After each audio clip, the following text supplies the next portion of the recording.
সুপ্রিয় দাখিল 2027 পরীক্ষার্থী, তোমরা কেমন আছো? সকলকে আসসালামু আলাইকুম।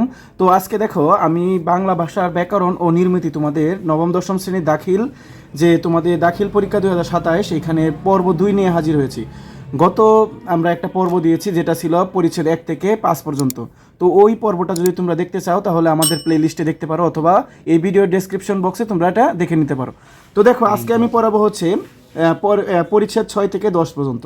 তো তোমাদের পরিচ্ছেদ 6 থেকে 10 পর্যন্ত যে এমসিকিউগুলো তোমাদের আসতে পারে পরীক্ষায়, সেটা 100% কমনের নিশ্চয়তা নিয়ে আজকের ক্লাসটা আমরা করতে যাচ্ছি। তো সকলেই ক্লাসের প্রথম থেকে একেবারে শেষ পর্যন্ত তোমরা ক্লাসটা দেখবে, এবং এখান থেকে তোমাদের কোন কোন টপিকগুলো বুঝতে সমস্যা হয় সেগুলো তোমরা কমেন্টে জানিয়ে দিতে পারো। তো আমি এখানে তোমাদের মূলত দাগিয়ে দাগিয়ে দিচ্ছি, এবং আর ইতিমধ্যে তোমরা অবগত আছো যে আমাদের প্রথম থেকে দশম শ্রেণীর সকল পড়ালেখা এখানে উইথ এমআর ইউটিউব চ্যানেলের পক্ষ থেকে একটা মহামূল্যবান সাজেশন তৈরি করা হয়েছে। এই সাজেশনটা যদি তোমরা নিতে চাও তো দেখো, ভিডিওর নিচে দেখো স্ক্রল যাচ্ছে, স্ক্রলে দেখো হোয়াটসঅ্যাপ নাম্বার যেটা দেওয়া আছে, ওই হোয়াটসঅ্যাপ নাম্বারে তোমরা যোগাযোগ করতে পারো। তো দেখো, আমি ক্লাসটা শুরু করতে যাচ্ছি। তো পঞ্চম পরিচ্ছেদ থেকে আজকে তোমাদের করা হয়েছিল, এখানে আজকে আমরা ষষ্ঠ পরিচ্ছেদ যাব। তো দেখো, ষষ্ঠ নম্বর পরিচ্ছেদে যে অংশটা আছে সেটা আজকে তোমাদের সামনে আমি দাগিয়ে দাগিয়ে ক্লাসটা করাচ্ছি। তো আমাদের প্রথম পরিচ্ছেদগুলো যেগুলো ছিল 1 থেকে 5 নম্বর পরিচ্ছেদ, 1 থেকে 5 নম্বর পরিচ্ছেদের ক্লাস অলরেডি হয়ে গেছে আমাদের। তো তোমরা 1 থেকে 5 নম্বর পরিচ্ছেদের ক্লাসগুলো দেখে নিতে পারো, আমাদের প্লে লিস্টে দেওয়া আছে। তো আজকে আমি 6 নম্বর পরিচ্ছেদ শুরু করছি। তো আমি মূলত 6 থেকে 10 পর্যন্ত তোমাদের আজকে ক্লাসটা করাবো। তো প্রথমে দেখো, স্বরধ্বনি। উচ্চারণের সময়ে জীবের উচ্চতা অনুযায়ী, জীবের সম্মুখ পশ্চাৎ অবস্থান অনুযায়ী এবং ঠোঁটের উন্মুক্তি অনুযায়ী স্বরধ্বনিগুলোকে ভাগ করা যায়। তো সম্মুখ এবং পশ্চাৎ বলতে কি বোঝায়? সম্মুখ বলতে সামনে, সম্মুখ বলতে সামনে বোঝাচ্ছে, সম্মুখ বলতে সামনে, আর পশ্চাৎ বলতে পেছনে। তো এখানে সম্মুখ এবং পশ্চাৎ এই দুই অনুসারে ভাগ করা যায়। তো এখানে দেখো, নিচের ছক থেকে আমরা মূলত এখানে উচ্চারণের বিভাজনটা দেখে দেব। তো দেখো, জীবের উচ্চতা, জীবের অবস্থান এবং ঠোঁটের উন্মুক্তি। তো এখানে সব থেকে গুরুত্বপূর্ণ যেটা আছে হচ্ছে আমাদের দেখো, আ যেটা আছে, আ হচ্ছে তোমার জীবের অবস্থান অনুসারে মধ্য স্বরধ্বনি, মধ্য স্বরধ্বনি অবস্থান, মধ্য স্বরধ্বনি। এবং আয়ের অবস্থান জীবের উচ্চতা অনুসারে নিম্নে, জীবের উচ্চতা অনুসারে নিম্নে, এবং আ ঠোঁটের উন্মুক্তি অনুসারে বিবৃত। তো গুরুত্বপূর্ণ যে অংশটা হচ্ছে আ দিয়ে আমাদের প্রশ্নটা বেশি আসে। তো দেখো, আ দিয়ে আমাদের কি প্রশ্নটা বেশি এসে থাকে। এবং আয়ের জীবের উচ্চতা অনুসারে যদি বলি তাহলে সেটা নিম্ন, এবং ঠোঁটের উন্মুক্তি অনুসারে বললে সেটা বিবৃত। এরপরে দেখো, আমি যদি আরেকটা গুরুত্বপূর্ণ এখানে তোমাদের বলি, ই এবং রস্যু, ই এবং রস্যু। তো ই এর উচ্চতা যদি জীবের উচ্চতা অনুসারে বলি এটা হচ্ছে উচ্চতে, এবং ঠোঁটের উন্মুক্তি যদি বলি সেটা সংবৃত, সেটা হচ্ছে সংবৃত। এই দুইটা গুরুত্বপূর্ণ প্রশ্ন, তোমরা এটা দেখে নেবে, ই, উ এবং আ। আর আমাদের এখানে গুরুত্বপূর্ণ তেমন নেই, তোমরা তাও বক্সটা দেখে নিবে। এখান থেকে এমসিকিউ আসলে আ দিয়ে, আ স্বরধ্বনি দিয়ে আসতে পারে, রস্যই দিয়ে এবং রস্যু দিয়ে। এরপরে দেখো, আমাদের এখানে স্বরধ্বনিগুলোকে 4 ভাগে বিভক্ত করা যায়। দেখো, আমি তাও একটু তোমাদেরকে এটা পড়িয়ে দিচ্ছি। দেখো, উচ্চারণের সময় জীব কতটা উপরে উঠে বা কতটা নিচে নামে সে অনুযায়ী স্বরধ্বনিগুলোকে 4 ভাগে বিভক্ত করা যায়। তাহলে কয় ভাগে বিভক্ত করা যায়? 4 ভাগে বিভক্ত করা যায়। এটা একটু তোমরা দেখে নিবে। এরপরে দেখো, জীবের সম্মুখ ও পশ্চাৎ অবস্থান অনুযায়ী স্বরধ্বনিগুলোকে 3 ভাগে বিভক্ত করা যায়। আমরা এখানে দেখছি যে সম্মুখ, মধ্য এবং পশ্চাৎ, সম্মুখ, মধ্য এবং পশ্চাৎ। এরপরে দেখো, স্বরধ্বনি উচ্চারণের সময় ঠোঁট কতটুকু খোলা বা বন্ধ থাকে তার অনুযায়ী, তার ভিত্তিতে স্বরধ্বনিগুলোকে 4 ভাগে ভাগ করা যায়। একটা সংবৃত, বিবৃত, দেখো সংবৃত, বিবৃত, অর্ধসংবৃত, অর্ধবিবৃত এবং বিবৃত, এই অনুসারে ভাগ করা যায়। এরপর দেখো, আমাদের অনুনাসিক স্বরধ্বনিগুলা। তো এইটা তোমরা, আমি যেই অংশগুলো বলছিলাম এই অংশগুলো যদি দেখো তাহলেই হবে। অনুনাসিক স্বরধ্বনিগুলো দেখো, মৌলিক স্বরধ্বনিগুলো উচ্চারণের সময়ে বায়ু শুধু মুখ দিয়ে বেরিয়ে আসে। তাহলে মৌলিক স্বরধ্বনিগুলো উচ্চারণ করার সময় বায়ু শুধু মুখ দিয়ে বেরিয়ে আসে, এটা মার্ক করে রাখো। এ সময়ে কোমল তালু স্বাভাবিক অবস্থা থাকে। এই সময় কী থাকে? কোমল তালু স্বাভাবিক অবস্থা থাকে। তোমাদের প্রশ্ন আসতে পারে, কোন স্বরধ্বনিগুলো উচ্চারণ করার সময় কোমল তালু স্বাভাবিক অবস্থা থাকে? বলবে মৌলিক স্বরধ্বনিগুলো উচ্চারণের সময় কোমল তালু স্বাভাবিক অবস্থা থাকে। কিন্তু ধ্বনিগুলো উচ্চারণের সময়ে কোমল তালু খানিকটা নিচে নেমে গেলে কিছুটা বায়ু নাক দিয়ে বেরিয়ে আসে, অর্থাৎ এই যে অনুনাসিকতার সৃষ্টি হচ্ছে। তাহলে কোনো কিছুটা বায়ু নাক দিয়ে বেরিয়ে আসে, আর এই নাক দিয়ে বেরিয়ে আসার প্রবণতাই হচ্ছে কি? অনুনাসিকতা। এর ফলে ধ্বনিগুলো অনুনাসিক হয়ে যায়। স্বরধ্বনিগুলো এই অনুনাসিকতা বোঝাতে স্বরবর্ণের উপরে চন্দ্রবিন্দু ইউজ করা হয়, অর্থাৎ চন্দ্রবিন্দু ব্যবহার করা হচ্ছে। তাহলে মৌলিক স্বরধ্বনিগুলো কী কী? 1 2 3 4 5 6 7, এই 7টা হচ্ছে মৌলিক স্বরধ্বনি। এই মৌলিক স্বরধ্বনিগুলো যখন অনুনাসিকতার সৃষ্টি হয় তখন এগুলা রস্যই, এ এ অথবা আ, অ, উ এবং রস্যু এগুলোর উপরে চন্দ্রবিন্দু ব্যবহার করা হয়। এরপরে দেখো অর্ধ স্বরধ্বনি।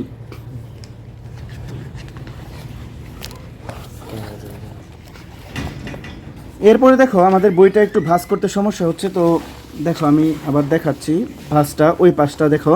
তাহলে এখানে বলছে অর্ধ স্বরধ্বনিগুলো, যেসব ধ্বনি পুরোপুরি উচ্চারিত হয় না, অর্থাৎ অর্ধ স্বরধ্বনি কথাটা দ্বারা বোঝাচ্ছে যে স্বরধ্বনিগুলো পুরোপুরি উচ্চারিত হয়ে থাকে না। তাহলে বাংলা ভাষায় অর্ধ স্বরধ্বনি কয়টি? 4টি। দেখো বাংলা ভাষায় অর্ধ স্বরধ্বনি 4টি। ই, রস্যু, এ, ও। দেখো ই, রস্যু, এ, ও এগুলো হচ্ছে অর্ধ স্বরধ্বনি। এগুলোকে উচ্চারণ করার সময় টেনে দীর্ঘ করা যায়। দেখো স্বরধ্বনিগুলো উচ্চারণ করার সময় টেনে দীর্ঘ করা যায়, কিন্তু অর্ধ স্বরধ্বনিগুলোকে কি কোনোভাবেই দীর্ঘ করা যায় না, অর্থাৎ এগুলাকে কি করা যায় না? দীর্ঘ করা যায় না। যেমন এখানে আমি যদি বলি চাই শব্দে 2টি স্বরধ্বনি আছে, যেমন আ এবং ই, চাই শব্দে 2টি, যেমন সরায়া এবং রস্যই। তো এখানে একটু খেয়াল করো তোমরা,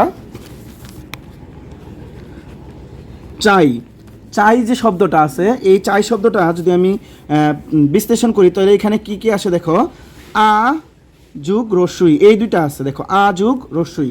তো আ যুগ রস্যই এই দুইটা যদি বলি, এখানে এই দুইটাকে যদি আমি বিশ্লেষণ করি, এখানে আ হচ্ছে পূর্ণ স্বরধ্বনি, আ হচ্ছে পূর্ণ স্বরধ্বনি এবং রস্যই হচ্ছে অর্ধ স্বরধ্বনি, অর্ধ স্বরধ্বনি। তো এখানে আ হচ্ছে পূর্ণ স্বরধ্বনি এবং ই হচ্ছে অর্ধ স্বরধ্বনি, অর্থাৎ ইকে আমি দীর্ঘ করতে পারি না। অর্ধ স্বরধ্বনিগুলো কি করা যায় না? টেনে দীর্ঘ করা যায় না। যেমন আমি বললাম চাই, যদি বলি চাই তাহলে কি হবে? চাই বললাম, এখানে চাই এরকম করে বলি না, এখানে শুধুমাত্র বলি কি চাই, চাই শব্দটা বলি। তাহলে এখানে কি রস্যইটা কি হয়? অর্ধ স্বরধ্বনির উদাহরণ হয়।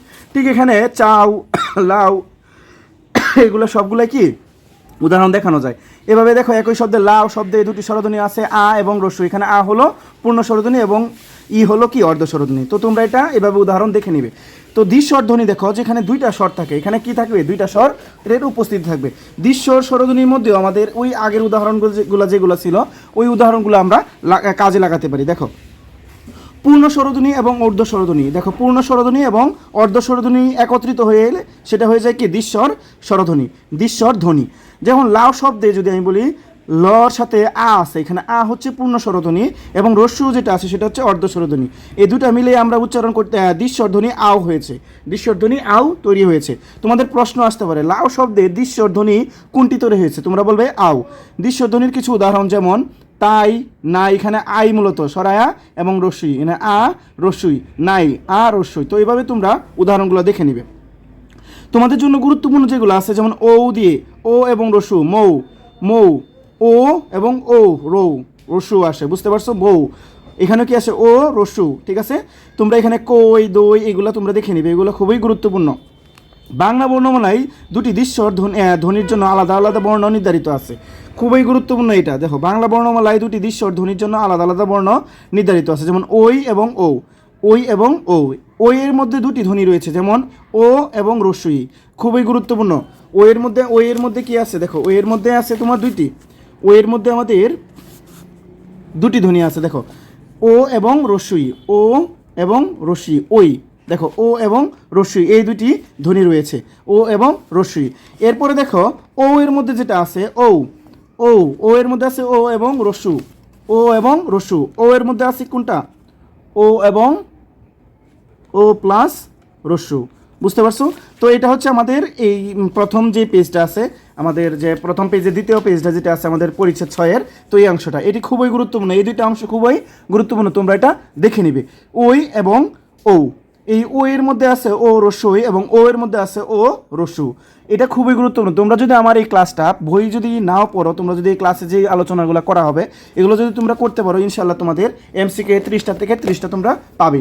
তো আমাদের দেখো আজকে যে 6 নাম্বার পরিচ্ছেদ ছিল, সেই 6 নাম্বার পরিচ্ছেদের 2য় নাম্বার পেজ যেটা আছে সেটা শেষ হওয়ার মাধ্যমে আমাদের এই পরিচ্ছেদ স্বরধ্বনি পরিচ্ছেদটা শেষ হলো।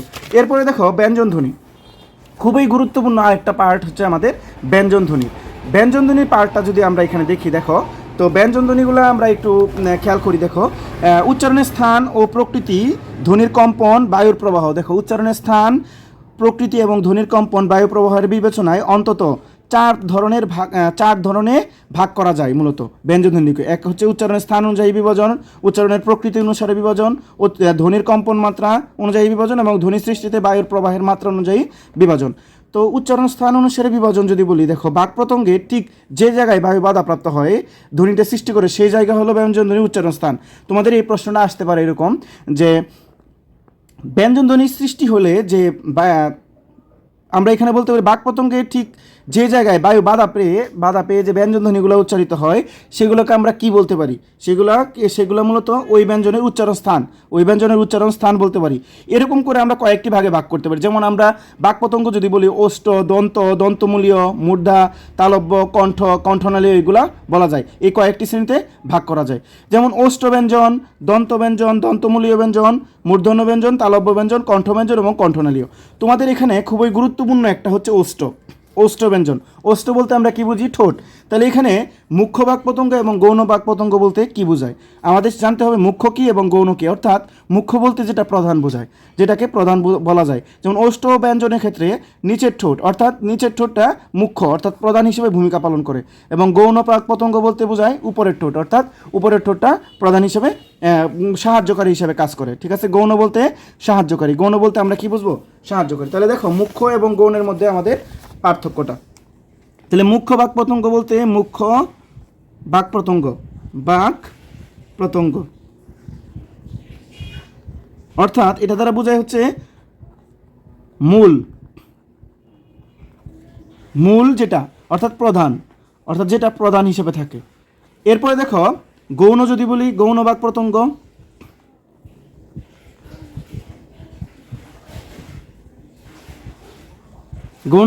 যদি বলি তাহলে হবে অপ্রধান অর্থাৎ সাহায্যকারী।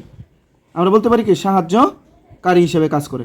তাহলে আমাদের এখানে যদি আমি ওষ্ঠ ব্যঞ্জনগুলো বলি, ওষ্ঠ ব্যঞ্জনের ক্ষেত্রে কি আসবে? দেখো ওষ্ঠ খুবই গুরুত্বপূর্ণ এটা। ওষ্ঠ ব্যঞ্জনের ক্ষেত্রে কি আসবে? ওষ্ঠ ব্যঞ্জনের ক্ষেত্রে মুখ্য যদি বলি, মুখ্য কোনটা? তাহলে মুখ্য হবে নিচের ঠোঁট,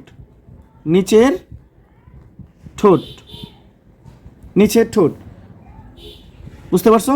আর যদি বলি গৌণ সাহায্যকারী হিসেবে বলে তাহলে উপরের ঠোঁট। তো বুঝতে পারছো আমি কি এখানে মূলত কোন বিষয়টা তোমাদের দেখাতে চাচ্ছি, যে মুখ্য বাক প্রত্যঙ্গ এবং গৌণ বাক প্রত্যঙ্গ যেটা আছে। তো এখানে আমাদের ওষ্ঠ দন্তের ক্ষেত্রে যদি বলি জিভের ডগা এবং উপরে দাঁতের পাটি, এটা গুরুত্বপূর্ণ। তাহলে জিভের ডগা প্রথমে কাজ করে, তাহলে জিভের ডগা এবং উপরে দাঁতের পাটি এখানে কাজ করে থাকে। দন্তমূলীয়র ক্ষেত্রেও দেখবা দন্ত ব্যঞ্জন, দন্তমূলীয়, মূর্ধান্য এগুলো সবগুলো হয় জিভের ডগা। এবং দন্তমূলের ক্ষেত্রে জিভের ডগা এবং উপরে দাঁতের পাটিটা যেটা আছে, উপরে দাঁতের পাটির অংশটা। এরপরে দেখো আমি যদি দন্তমূলীয় ব্যঞ্জন বলি তাহলে জিভের ডগা, দন্তমূল, মূর্ধন্য বললে জিভের ডগা, দন্তমূলের পিছনের অংশ, উঁচু অংশটা যেটা এটা। তালব্য ব্যঞ্জন যদি বলি জিভের সামনের অংশ অর্থাৎ শক্ত তালু। এখানে তালব্য ব্যঞ্জনের মুখ্য বাক প্রত্যঙ্গ জিভের সামনের অংশ এবং গৌণ বাক প্রত্যঙ্গ হিসেবে শক্ত তালু।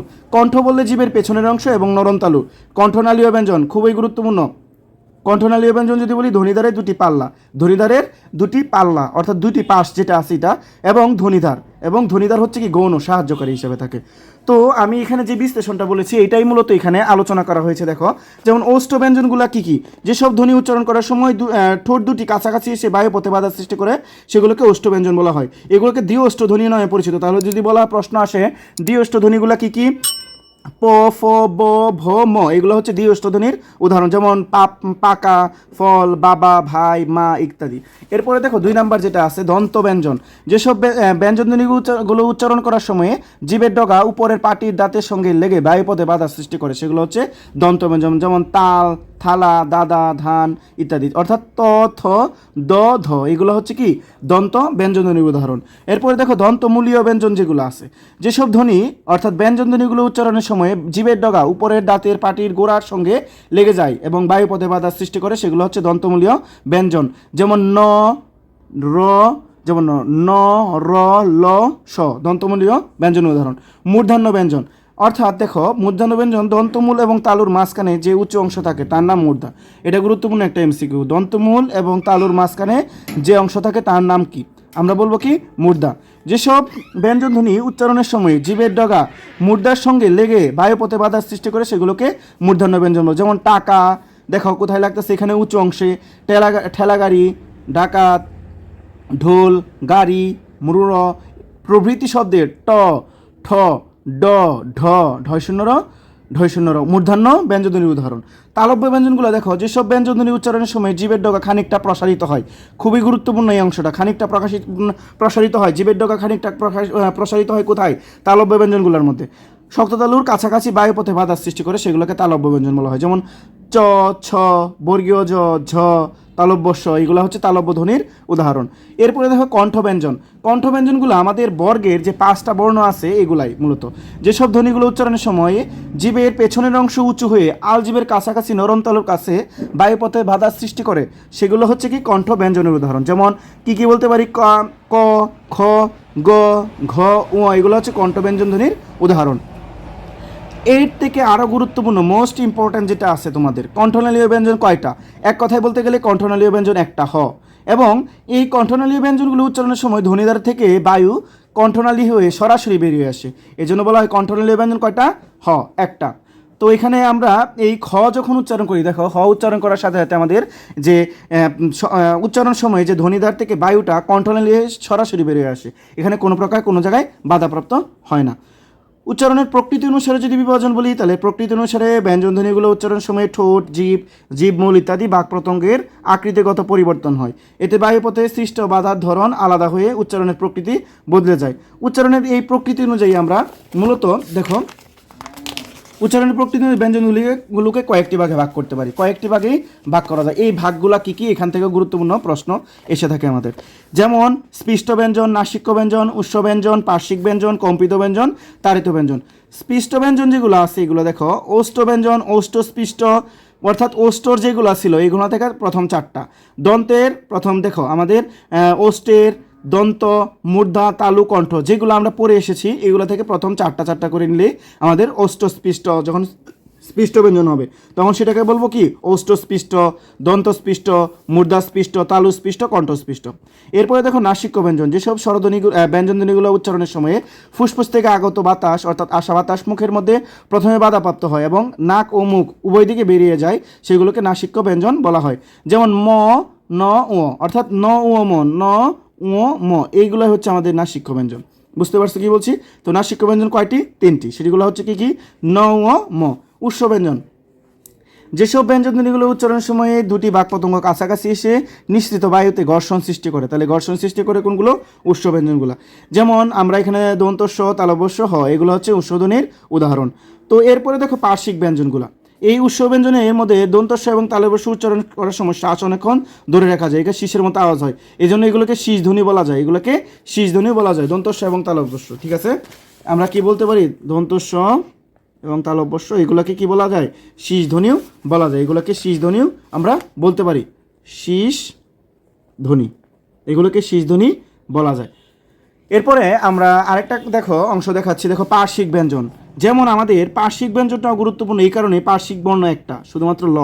তাহলে পার্শ্বিক, লাল শব্দের ল পার্শ্বিক ব্যঞ্জন ধ্বনির উদাহরণ। তাহলে পার্শ্বিক ব্যঞ্জন ধ্বনি কয়টি? একটি। কণ্ঠনালীয় ব্যঞ্জন কয়টি? একটি, হ। আর এখানে পার্শ্বিক ব্যঞ্জন একটি, কোনটা শেষ? সেটা হচ্ছে ল। কম্পিত ব্যঞ্জন।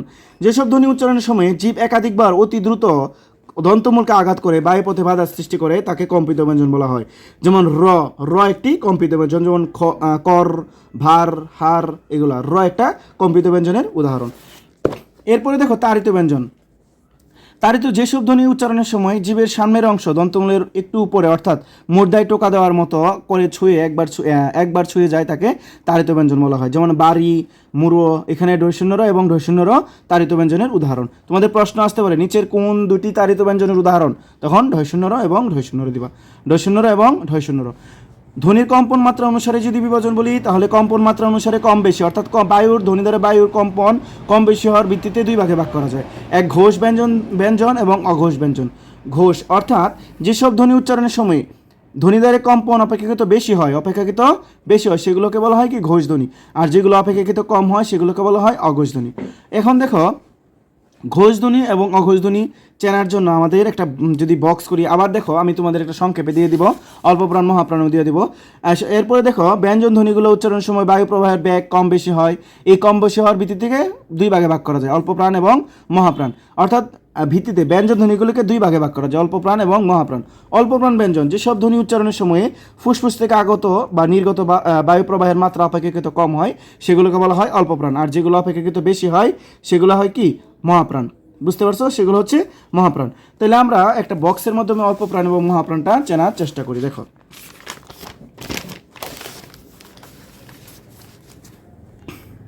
আমরা যদি এই বক্সটা দেখি তাহলে আমাদের অল্প প্রাণ মহাপ্রাণ এবং ঘোষ অঘোষগুলো চিহ্নিত হয়ে যাবে সহজে। তো দেখো আমি বর্গের যেগুলো আছে এগুলো আমি লিখে নিচ্ছি এখানে 2 3 4 5। তো দেখো ক খ গ ঘ ঙ চ ছ বর্গীয় জ ঝ ঞ ট ট ঠ ড ঢ মূর্ধন্য ত থ দ ধ দন্তন্য প ফ ব ভ ম। তো এই যে দেখো আমাদের মূলত বর্গ আছে, আমাদের মোট বর্গের বর্ণ আছে মোট 25টা, আর ক বর্গ চ বর্গ ট বর্গ ত বর্গ প বর্গ, এই 5টা বর্গ আমাদের। এখানে দেখো 1 3 আমরা যদি এটাকে আমরা ইন্ডিকেট করি এভাবে, যে আমরা এখানে ইন্ডিকেট করে দিলাম যে এটা 1 নম্বরে আছে কলাম, এটা 2 নম্বর, এটা 3 নম্বর কলাম, এটা 4 নম্বর কলাম, এটা 5 নম্বর কলামে আছে। তো 1 নম্বর কলাম এবং 1 এবং 3 নম্বর কলাম দেখো, তাহলে আমরা বলতে পারি এখানে 1 এবং 3 তোমরা এটা লিখে রাখতে পারো। 1 3 অল্প প্রাণ 1 3 অল্প প্রাণ, 2 এবং 4 মহাপ্রাণ। তাহলে আমাদের এখানে অল্প প্রাণ এবং মহাপ্রাণ এগুলো এসে গেল এখানে, বুঝতে পারছো। এখন যদি আমি ঘোষ এবং অঘোষ বলি তাহলে কিভাবে আসবে দেখো, অঘোষ এবং ঘোষ অঘোষ। তাহলে আমরা দেখি 1 আর 2 1 2 অঘোষ, 1 2 হচ্ছে কি অঘোষ 1 2 অঘোষ, এবং 3 4 5 হচ্ছে ঘোষ, 3 4 5 ঘোষ। তো আমাদের দেখো অল্প প্রাণ মহাপ্রাণ ঘোষ অঘোষ এগুলো বেরিয়ে আসছে এখানে। তো আমার এখানে মূলত অল্প প্রাণ মহাপ্রাণ ঘোষ অঘোষ যদি বলি, এখানে অল্প প্রাণ 1 3 কয়টা আসছে, 1 আর 3 যদি হয় তাহলে 10টা আসছে এখানে, তাহলে অল্প প্রাণ এখানে 10টা আসছে। এরপরে মহাপ্রাণ কয়টা আসছে, মহাপ্রাণও আসছে 10টা, এরপরে আসছে মহাপ্রাণ 10টি, অঘোষ আসছে কয়টি 10টি, এবং ঘোষ আসছে 15টি। ঘোষ আসছে কয়টি 15টি। তাহলে এখানে আমরা যদি বলি যে আসলে কি অল্প প্রাণ মহাপ্রাণ 10টা করে, ঘোষ অঘোষ ঘোষ 15টা, অঘোষ 10টি, এরকম না, মূলত আরও কিছু এক্সট্রা আছে, সেই এক্সট্রাগুলো তোমরা পড়ে নিবে। তো এখানে এক্সট্রা যেগুলো আছে এক্সট্রাগুলো তোমরা পড়ে নিবে। তাহলে আমরা এখানে এক কথায় বলতে গেলে আমরা অল্প প্রাণ মহাপ্রাণ ঘোষ অঘোষ এগুলা চিড়ে ফেললাম। তো এর মাধ্যমে আমাদের যে আমাদের সপ্তম নম্বর পরিচ্ছেদ ছিল সেটা শেষ হয়ে গেল। এরপর আমরা দেখো 8ম নম্বর পরিচ্ছেদ যেটা আছে বর্ণের উচ্চারণ, সেটা আমরা এখন দেখবো। এখানে এবার ক্লাসটা আমরা বিশ্লেষণ সহকারে করার চেষ্টা করব। দেখো বাংলা ভাষার মূল 37টি মূল ধ্বনিকে প্রকাশ করার জন্য 50টি বর্ণ রয়েছে। তাহলে আমরা কি বলতে পারি, মূল ধ্বনি কয়টা 37টি, মূল ধ্বনি আমাদের কয়টি 37টি। তোমাদের আসতে পারে পরীক্ষায় যে আমাদের প্রশ্ন আসতে পারে যে বাংলা ভাষায় কয়টি মূল ধ্বনি রয়েছে, আমরা বলবো 37টি মূল ধ্বনি রয়েছে। এই 37টি ধ্বনিকে প্রকাশ করার জন্য কয়টি মূল বর্ণ রয়েছে, আমরা বলবো 50টি মূল বর্ণ রয়েছে। এরপরে দেখো স্বরবর্ণের উচ্চারণ 2 রকমের, এখানে অ বর্ণে স্বরবর্ণের এই স্বরবর্ণের অবর্ণের উচ্চারণ 2 রকমের হয়, একটা অ এবং ও। সাধারণ উচ্চারণ যদি বলি অ, এবং কিন্তু পাশের ধ্বনির প্রভাবে অ কখনো কখনো ও এর মতো উচ্চারণ হয়ে যায়। তোমাদের এখান থেকে আসতে পারে যে অনেকের উচ্চারণটা কি, অনেক ক দিয়ে একটা হসন্ত দিতে হবে, এই অনেকে কোনো প্রকার পরিবর্তনই অ আছে, যেহেতু অ থাকবে সে, এবং দেখো ক এর নিচে একটা হসন্ত। কথাও কি এখানে হবে, কথাও এখানে উচ্চারণ কথা, এখানে কোনো প্রকার হসন্ত ব্যবহার করা হবে না, কারণ এখানে আমরা জানি কি যে স্বরবর্ণের পরে বা কারের পরে আমরা কোনো প্রকার হসন্ত ব্যবহার করি না। অনাথ, এখানে একটা হসন্ত। তোমাদের খুবই গুরুত্বপূর্ণ যেটা আছে যে উচ্চারণ, যে অতি এর উচ্চারণ ও অয়ের ও এর মতো উচ্চারণ হয়ে তি, অতি। অনু, পক্ষ, পয়ের মধ্যে অ আছে, আর ও থাকার ফলে এই কারাকার আসছে। এই একটা আছে বলে কি আমরা আছে বলে কি এই কারাকারটা নিয়ে এসেছি। অদ্য, উদ্য, মন, মুন, এখানে একটা ও আছে, এই জন্য এই কারাকার। এখানে অদ্য আছে, এর পরে আর একটা রূপ আসছে, এখানে ও এর মতো উচ্চারণ করে এখানে দেওয়া হয়েছে। আরেকটা জিনিস মনে রাখবা, যখন কোনো ব্যঞ্জনের সাথে আমাদের যদি ব্যঞ্জনের সাথে যদি জফলা থাকে, ব্যঞ্জনের সাথে জফলা থাকলে সেই যেই ব্যঞ্জনের সাথে জফলাটা যুক্ত হবে ওই ব্যঞ্জনটা দিতে হবে। আ বর্ণের স্বাভাবিক উচ্চারণ যদি বলি, আয়ের মতো আকাশ, রাত, আলো। জ্ঞান, এই জ্ঞানের মধ্যে দেখো এই যে যুক্ত বর্ণটা আছে বর্গীয় জ এবং ইয়, বর্গীয় জ যুগ ইয়, এই বর্গীয় যুগ ইয় এখানে আসছে। এবং এখানে যখন এরকম বর্গীয় যুগ ইয় যুক্ত থাকবে তখন কি হবে, জফলা আকার আসে যাবে এবং এটা চন্দ্রবিন্দু হবে, তাহলে এটাকে এর আর মতো উচ্চারণ হয়ে যাবে, বুঝতে পারছো? তো এরপরে দেখো জ্ঞাপন, প আছে এখানে, একটা উচ্চারণ হয়, এই জন্য এই কারাকার আসছে এখানে, এবং নর নিচে একটা হসন্ত। তো এরপরে দেখো রস্যই এবং দীর্ঘই। রস্যই ধ্বনির রস্যতা ও দীর্ঘতা বোঝাতে দুটি, দেখো রস্যই ধ্বনির মূলত মূল ধ্বনি, অর্থাৎ বলতে পারি রস্যই ধ্বনির রস্যতা ও দীর্ঘতা বোঝাতে দুটি বর্ণ রয়েছে, একটা হচ্ছে রস্যই এবং একটা হচ্ছে কি দীর্ঘই। কিন্তু বাংলা ভাষায় উভয় বর্ণের উচ্চারণ একই রকম হয়, যেমন দিন, এটার উচ্চারণ যদি কোনো সময় তোমার দীর্ঘইকার থাকে তখন উচ্চারণে কি হবে, যখন দিন তাহলে কি হবে, দি রেখা এখানে উচ্চারণ হবে, এখানে উচ্চারণে কি হবে, উচ্চারণ হবে, এই জন্য এই কারাকার আসছে। বিনা, এখানে কোনো প্রকার পরিবর্তন নাই, এখানে বিনা, এখানে শুধুমাত্র দীর্ঘইকার আছে, এখানে হ্রস্বইকার করা হয়েছে।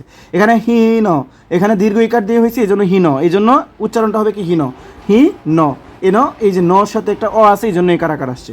এরপরে দেখো রস্যু এবং দীর্ঘ, রস্যতাই ওইটার মতোই, দেখো ওই দীর্ঘতা বলতে দুটি বর্ণ রয়েছে, রস্যু এবং দীর্ঘ, ঠিক সেম এখানে, শুধুমাত্র পরিবর্তন, এখানে ছিল রস্যই দীর্ঘ, এখানে হচ্ছে রস্যু এবং দীর্ঘ। তো উষা বানানটা আসে অনেক সময়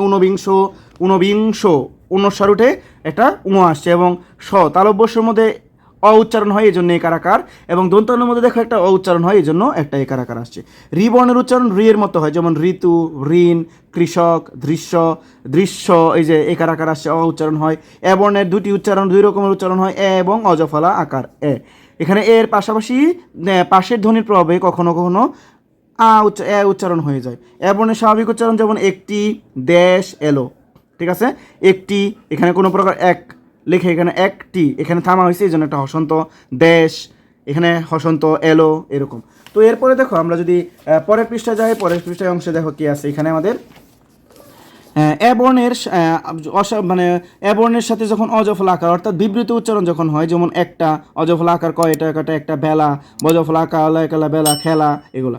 ওই বর্ণের উচ্চারণ রস্যই, যেমন ঐকিক, খুবই গুরুত্বপূর্ণ এই অংশটা, ঐকিক, তৈল, এগুলো আসে। ও বর্ণের উচ্চারণ যেমন ওল, বোধ। ওই বর্ণের উচ্চারণ দেখো, ও বর্ণের উচ্চারণ অর্থাৎ ও বর্ণের উচ্চারণ দেখো, ঔষধ, মৌমাছি, ও বর্ণের উচ্চারণ হচ্ছে ঔষধ, মৌমাছি। এরপর দেখো ব্যঞ্জন বর্ণগুলো সাধারণত নিজ নিজে উচ্চারিত হয়, অর্থাৎ ব্যঞ্জন ধ্বনিগুলো সাধারণত কি হয়, নিজ ধ্বনি অনুযায়ী উচ্চারিত হয়, যেমন কলা, খর, বল, নাচ, শব্দে ক, খ, ব, ন ইত্যাদি বর্ণের উচ্চারণ যথাক্রমে ক, খ, ব, ন ইত্যাদি। তবে কয়েকটি ব্যঞ্জন বর্ণের উচ্চারণে নিজ ধ্বনি থেকে আলাদা হয়। এই ধরনের কয়েকটি বর্ণের উচ্চারণ নিয়ে নিচে আলোচনা করো, যেমন নিয়, এই নিয় বর্ণে নিজস্ব কোনো ধ্বনি নেই, তাহলে আমাদের প্রশ্ন আসতে পারে নিয় বর্ণে নিজস্ব কোনো ধ্বনি নেই, স্বতন্ত্র ব্যবহারে এর মতো আর সংযুক্ত ব্যবধানে এর মতো উচ্চারণ হয়ে থাকে, যেমন মিয়া, চঞ্চল, গঞ্জ। এরপর দেখো মূর্ধন্য বর্ণের অর্থাৎ কণা, বিনা, বাণী, হরিণ, এগুলা উচ্চারিত হয়। মূল উচ্চারণগুলো দেখবা তোমরা, এই উচ্চারণগুলো তোমাদের আসবে, এই উচ্চারণগুলো। ব বর্ণের সাধারণ উচ্চারণ ব, তবে ফলা হিসেবে এই বর্ণের উচ্চারণে স্বতন্ত্র রয়েছে, ফলা হিসেবেও এই বর্ণের স্বতন্ত্র রয়েছে। শব্দের আদিতে ব ফলার উচ্চারণ হয় না, খুবই গুরুত্বপূর্ণ এই অংশটা, যে শব্দের আদিতে ব ফলার উচ্চারণ হয় না, যেমন ত্বক, শ্বশুর, স্বাধীন, এগুলা। এই দেখো এখানে তবক বলছিলাম, আমরা বলছি ত্বক, বুঝতে পারছো? এরপরে দেখো শব্দের মধ্যে বা শেষে ব ফলা যুক্ত হলে ওই ব্যঞ্জনে যেই বর্ণের ব্যঞ্জনের সাথে যুক্ত হবে সেই ব্যঞ্জনটা দিতে হবে, যেমন অশ্ব, শেষে ব ফলা যুক্ত হয়েছে, ওই তালব্যস্যের সাথে হয়েছে, এই জন্য তালব্যস্য দ্বিতীয় উচ্চারণ হয়েছে।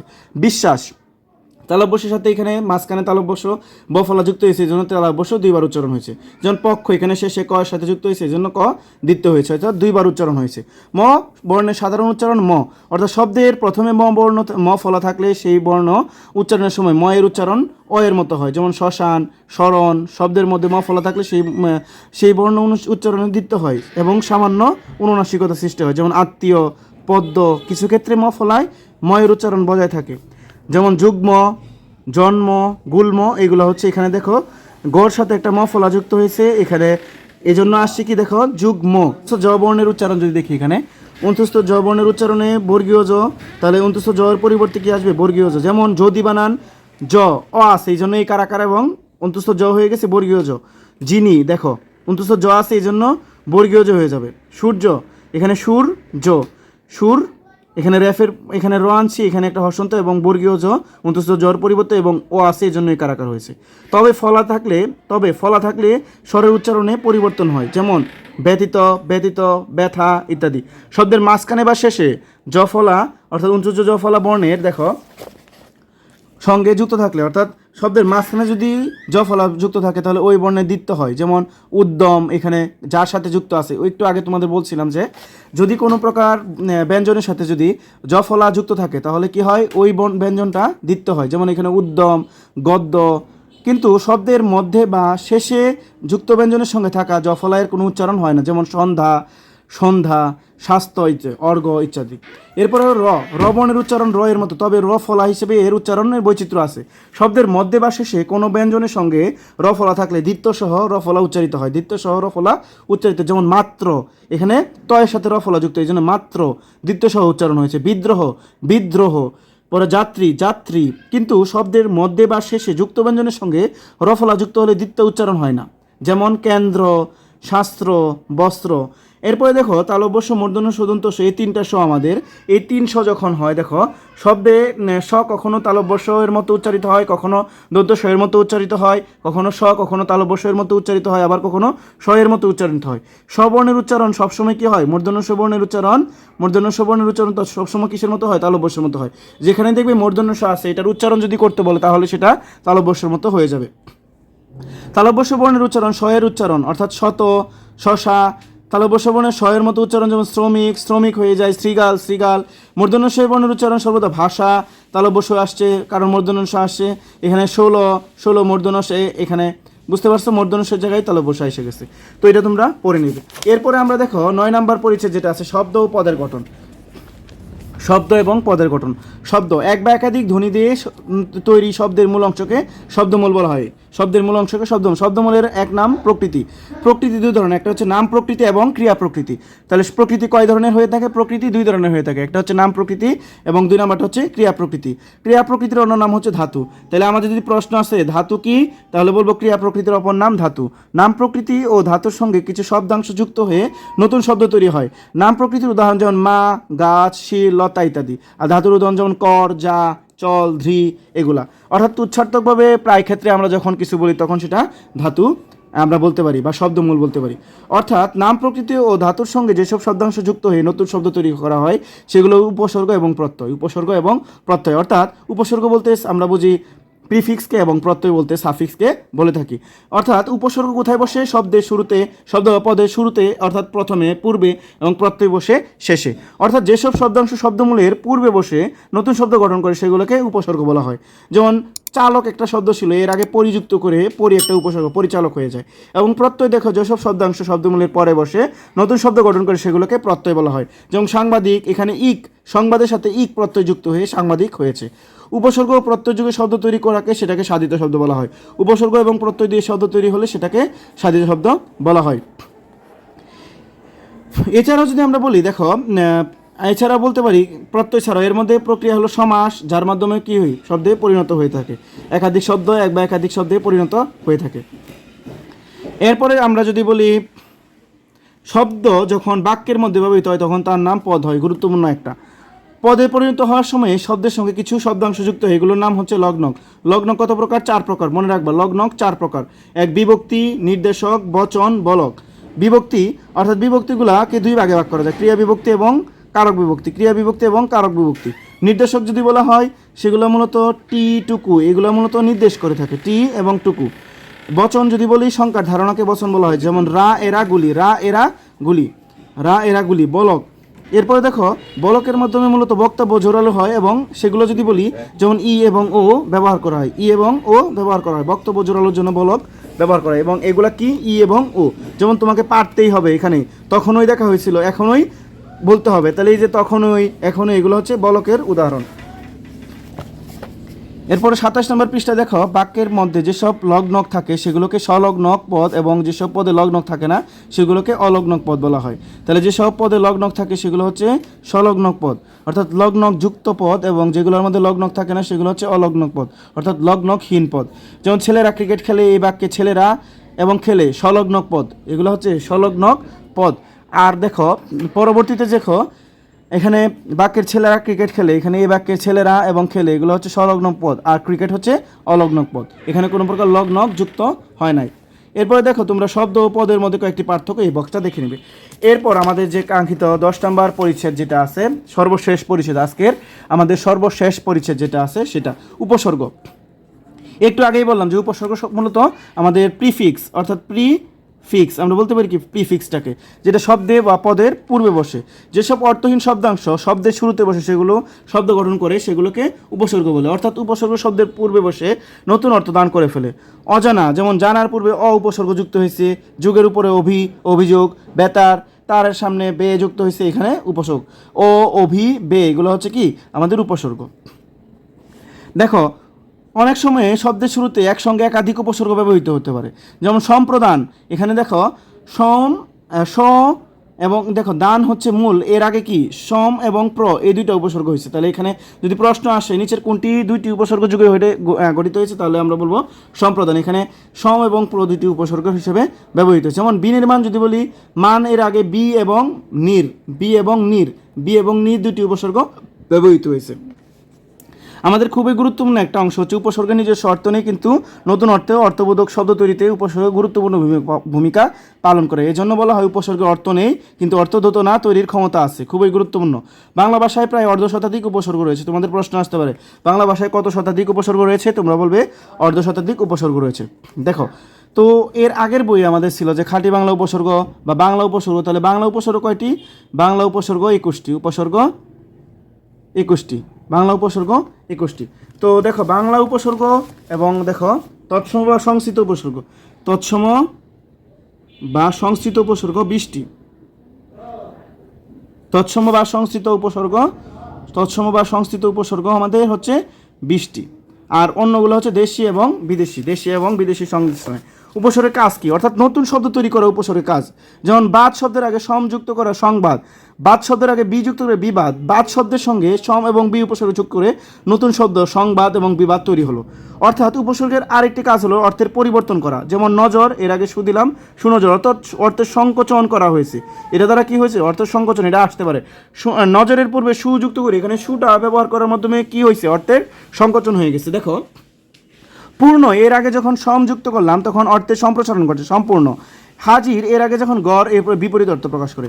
নিচে কয়েকটি সুপরিচিত উপসর্গের অর্থদূতনা এবং বিশ্লেষণ দেখানো হলো। যেমন কাজের পূর্বে অ আসছে, অকাজ, এবং দেখো বোধের আগে অ আসছে, অভূত। অর্থাৎ দোতনা কি সৃষ্টি করে সেটা দেখতে হবে, এবং সাধিত শব্দটা এবং দোতনা যেটা হয় সেটা আসতে পারে। যেমন অকাজে অযুক্ত হয়ে কোন দোতনা সৃষ্টি করে? অনুচিত। এরকম করে তোমরা এগুলা পড়ে নেবে। তো আমি আশা করি আজকে যে উপসর্গের ক্লাসটা হয়েছে তোমাদের আসতে পারে দোতনাটা, অর্থাৎ এই দোতনাগুলো পড়ে নেবে তোমরা। যেমন এখানে আমি কয়েকটা মার্ক করে দিই তোমাদের। এর প্রথম পৃষ্ঠায় দেখো তোমরা এখান থেকে পড়বা হচ্ছে সাজেশনমূলক যদি বলি, এই প্রথমটা অনুচিত কাজ, এটা পড়বা। পরে হচ্ছে তুল্য অর্থে, পরে বিকৃত অর্থে, অভাব অর্থে, এগুলো পড়ে নিবা। এরপরে দেখো আমি যদি পরের অংশ যদি 30 নম্বর পৃষ্ঠায় যাই, যদি দেখো 30 নম্বর পৃষ্ঠায় সম্যক অর্থে, ঈষৎ অর্থে, খুবই গুরুত্বপূর্ণ এগুলা। সম্যক অর্থে, আবার গৌণ অর্থে, বিপরীত অর্থে, এগুলো গুরুত্বপূর্ণ। পরে হচ্ছে অল্প অর্থে, মন্দ অর্থে, পরে হচ্ছে তোমার পুরোপুরি অর্থে, অর্ধেক অর্থে, অর্থাৎ দোতনাগুলো কি সৃষ্টি হয়েছে, সম্পূর্ণ অর্থে, প্রচণ্ড অর্থে, পরে প্রকৃষ্ট অর্থে, এগুলো তোমরা পড়ে নিবা। এরপরে দেখো নিন্দনীয় অর্থে, বিশেষ অর্থে, পরে হচ্ছে তোমার পূর্ণ অর্থে, একত্র অর্থে, চমৎকার অর্থে, অভাব অর্থে, এগুলো তোমরা দেখে নেবে। তো আজকের তো তোমাদের ক্লাসটা ছিল তোমাদের যে মূলত তোমাদের সাজেশন ধর্মী যে ক্লাসটা ছিল দাখিল পরীক্ষা 2027, যে পরীক্ষার্থীরা তোমরা আছো, তো আমি আশা করি আজকের ক্লাসটা তোমাদের 6 থেকে 10 পর্যন্ত যে পরিচ্ছেদগুলো পড়ানো হয়েছে এগুলোর বাহিরে একটা প্রশ্ন আসবে না। অর্থাৎ এগুলোর বাহিরে বলতে আমি যে বইগুলো দাগিয়ে তোমাদের দিয়েছি, এই দাগানো অংশগুলো যদি তোমরা ভালো করে দেখো ইনশাল্লাহ এখান থেকে প্রশ্নগুলো কমন পাবে। তো প্রথম থেকে দশম শ্রেণীর সকল পড়ালেখা এখানে উইথ আমার ইউটিউব চ্যানেলের পক্ষ থেকে তোমাদেরকে আবারও অনেক শুভেচ্ছা এবং অভিনন্দন। তোমরা ভালো করে পড়াশোনা করতে থাকো যাতে তোমরা তোমাদের কাঙ্ক্ষিত লক্ষ্য অর্থাৎ ভালো একটা রেজাল্ট সেটা অর্জন করতে পারো। তো সকলের জন্য আবারও শুভকামনা, সকলেই ভালো থাকবে। আসসালামু আলাইকুম।